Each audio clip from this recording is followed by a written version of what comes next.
Martes 31 de agosto de 2021. Tres mensajes del Evangelio de hoy, tomado del Evangelio de San Lucas, capítulo 4, versículos del 31 al 37. En aquel tiempo, Jesús bajó a Cafarnaún, ciudad de Galilea, y los sábados enseñaba a la gente. Se quedaban asombrados de su doctrina porque hablaba con autoridad. Había en la sinagoga un hombre que tenía un demonio inmundo y se puso a gritar a voces: ¿Qué quieres de nosotros, Jesús Nazareno? ¿Has venido a acabar con nosotros? Sé quién eres, el Santo de Dios. Jesús le intimó: cierra la boca y sal. El demonio tiró al hombre por tierra en medio de la gente, pero salió sin hacerle daño. Todos comentaban estupefactos: ¿qué tiene su palabra? Da órdenes con autoridad y poder a los espíritus inmundos y salen. Noticias de él iban llegando a todos los lugares de la comarca. Palabra del Señor. Gloria a ti, Señor Jesús. Queridos amigos, nos encontramos en el contexto del ministerio público de Jesús. Saben ustedes que el Señor durante 30 años de su vida estuvo oculto en la casa de Nazaret, viviendo con San José y con la Santísima Virgen María, cumpliendo la voluntad del Padre. Pero los últimos 3 años de su vida, es decir, desde los 30 hasta los 33 años aproximadamente, Jesús empezó su ministerio público, que concluiría con su crucifixión y resurrección. En medio de ese ministerio público, el Señor no solo enseñaba, sino que además exorcizaba, es decir, expulsaba demonios. Y hoy el Evangelio de San Lucas nos presenta uno de estos pasajes. Vamos a meditar 3 mensajes. Primero, te tengo buenas noticias. Segundo, ¿crees en Dios? Los demonios también. Tercero, el demonio es real, pero Jesús lo venció. Vamos con el primer punto. Te tengo buenas noticias.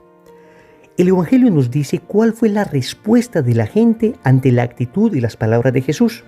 Dice que se quedaban asombrados de su doctrina porque hablaba con autoridad. Y al terminar el Evangelio, después del exorcismo que realiza Jesús, la gente decía: ¿qué tiene su palabra? Da órdenes con autoridad y poder a los espíritus inmundos y salen.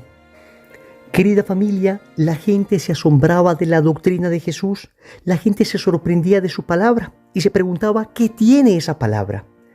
Es que, amigos, la palabra de Jesús es la buena noticia. De hecho, la palabra evangelio es una palabra griega que significa exactamente eso: buena noticia. Tú y yo, cuando escuchamos el Evangelio, estamos escuchando buenas noticias. Estamos cansados de prender la televisión, de escuchar titulares nefastos, titulares que en ocasiones nos deprimen. Abrimos el diario y los titulares que leemos, tristísimos. Pues, ¿qué estamos esperando para abrir el Evangelio? ¿Para escuchar la buena noticia de Jesucristo? ¿Y en qué consiste fundamentalmente esta buena noticia? Consiste en que antes éramos esclavos y ahora, gracias a su sangre preciosa derramada en el madero de la cruz, ahora somos libres. Tú y yo somos libres. Antes éramos esclavos de Satanás, ahora somos hijos de Dios por la gracia. Antes no éramos capaces de vencer el pecado. Ahora, gracias al poder del Espíritu Santo, podemos ser liberados definitivamente de esa esclavitud. Y es que esta doctrina de Cristo, esta palabra de Evangelio, es radicalmente distinta a cualquier otra palabra que hombre alguno haya pronunciado. Y la diferencia se encuentra en esto: el que pronunció el Evangelio es Cristo, es Dios encarnado. Todas las otras palabras, por lindas que sean, son palabras humanas. Pero en cambio la palabra de Cristo, que dicen hoy en el Evangelio, tiene autoridad, tiene poder. Y se preguntaban: ¿qué es lo que tiene? Queridos amigos, lo que tiene es que Dios mismo las ha pronunciado. La palabra de Cristo, el Evangelio de Cristo, la doctrina de Cristo es perfecta, pero además es buena porque te enseña el camino del bien. Tantas doctrinas, tantas palabras que escuchamos de hombres que nos enseñan el camino del mal. Pienso en aquellos jóvenes que escuchan de otros amigos invitaciones a las drogas, a la promiscuidad sexual, a la fornicación, al adulterio. Pienso en aquellos padres de familia que escuchan doctrinas extrañas, ideologías raras que les llevan a abandonar a su familia o a no dedicarse a la educación de sus hijos. Es buena la doctrina de Cristo porque te enseña a ser bueno, te muestra cuál es el camino hacia el cielo. Es doctrina verdadera porque te protege de la mentira. Nosotros somos tan manipulables, las redes sociales, la abundancia de información que tenemos en este momento, que nos cuesta dificultad discernir. Qué lindo, qué maravilloso, qué glorioso tener un escudo como la palabra de Dios que nos enseña qué es la verdad, que nos protege de la manipulación del poder de turno, que nos protege de las ideologías cambiantes de los siglos. La palabra de Dios permanece en el tiempo y por eso cuando vienen ideologías extrañas y contrarias a la fe, a la razón, contrarias a la naturaleza, viene la palabra de Cristo y nos protege. La doctrina de Cristo es bella porque tiene la visión más perfecta, más positiva, más hermosa acerca del hombre, acerca del mundo, acerca de Dios.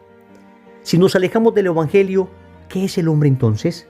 Tal vez un animal movido por sus instintos, o tal vez simplemente un número en medio de las estadísticas del gobierno de turno, del gobierno totalitario de turno, o tal vez simplemente una máquina de trabajo. Pero cuando leemos en la palabra que el hombre es imagen y semejanza de Dios, entonces escuchamos una buena noticia, la más bella de todas.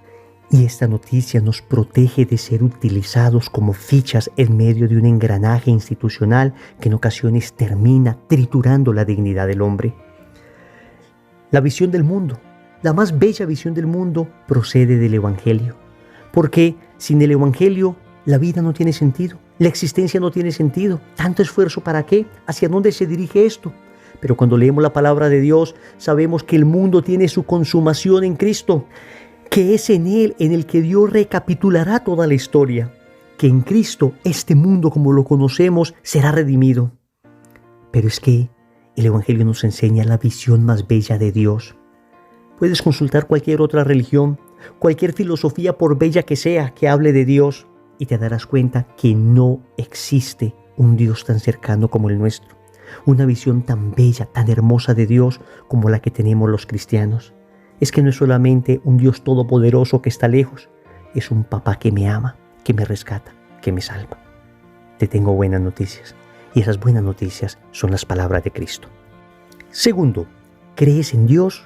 Los demonios también. Queridos amigos, cuando Jesús está expulsando al demonio de este endemoniado, escuchen lo que Él le dice.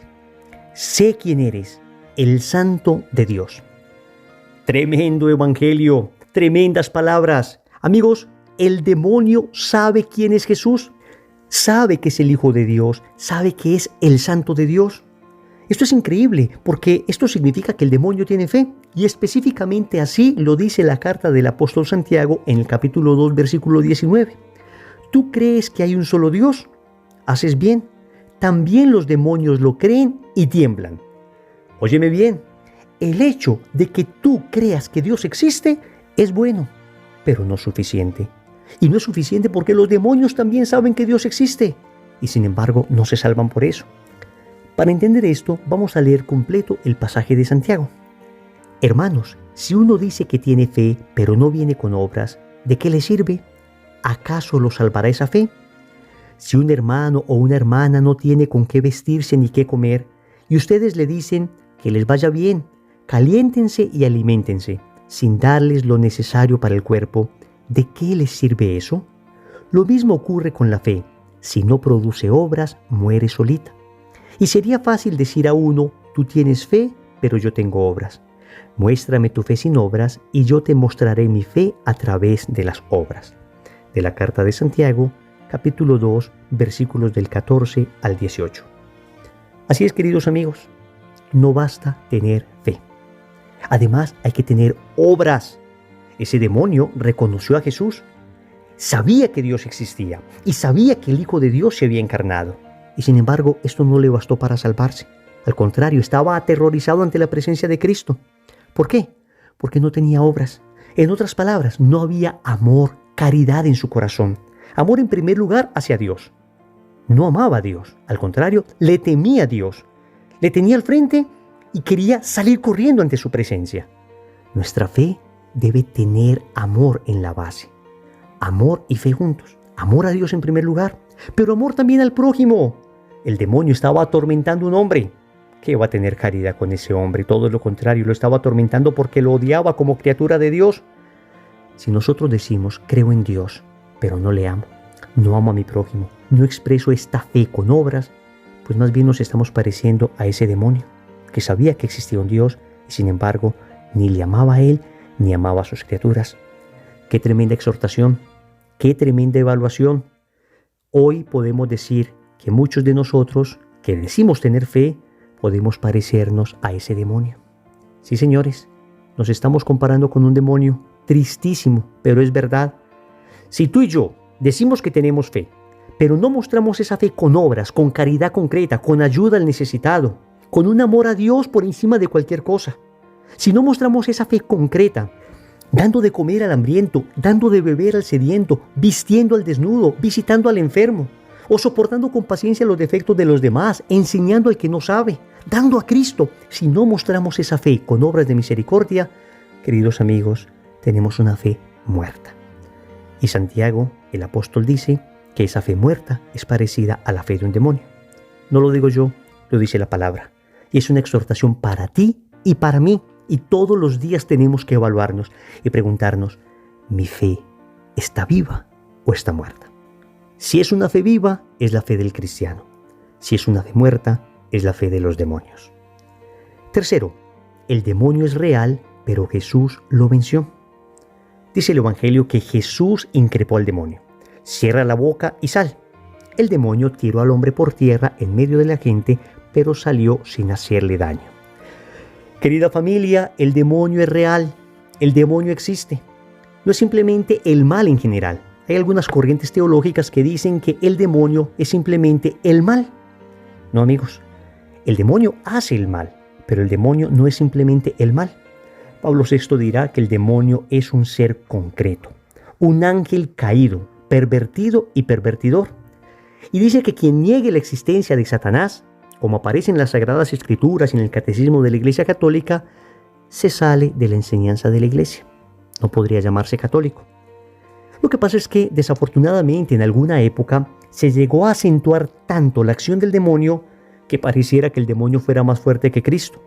Y entonces, desafortunadamente, por esa ley pendular a la que nos sometió el pecado original, que nos cuesta dificultad encontrar equilibrio, como en alguna época se acentuó demasiado la fuerza del demonio, pues hemos pasado al extremo contrario a minimizarla, negarla y hasta negar su propia existencia. Mantengamos el equilibrio que nos enseña la palabra. Existe, evidentemente. Jesús luchó contra él, evidentemente. Y Jesús lo venció, evidentemente. ¿Existe el demonio? Sí, pero Jesús lo venció. Él, Cristo, la palabra eterna del Padre, venció a Satanás. Y San Agustín decía que a partir del momento en que Cristo muere en la cruz y resucita por nosotros, a partir de ese momento el demonio es como un perro amarrado, un perro encadenado, que solamente muerde a quienes se le acercan.